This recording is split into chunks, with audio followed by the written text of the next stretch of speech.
As early as 1863, the Central Pacific Railroad began experimenting with Chinese labor. In Sacramento, where the Central Pacific began construction, it was very hard for the railroad to maintain a labor force because of how close the gold fields were to Sacramento.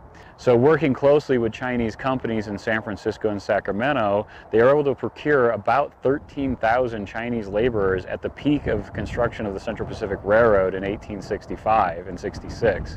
Many of the accomplishments of the Chinese workers included the massive tunnels cutting through the Sierra Nevadas, the 10 miles in 1 day feed in Utah, and overall the complete domination of maintenance crews for the next 30 years by Chinese labor.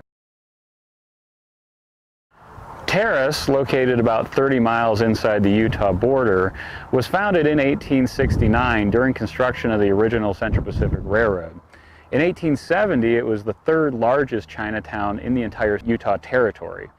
Terrace boasted a population of about 60 in the census records, but historically we know that census takers generally undercounted the number of Chinese residents in any community. Terrace contained a fairly large, robust Chinese community. There's much material culture artifacts here that speak to their heritage and their cultural identity. But it also speaks to the racism of the period, where the Chinese part of town is actually segregated from the white and commercial districts and located behind the industrial works and coal bins in Terrace. Having an ancestor who is a railroad worker means a great deal to me today.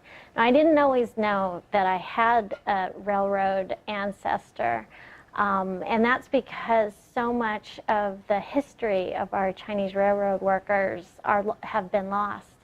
Many of the names were never recorded. A lot of the census in the U.S.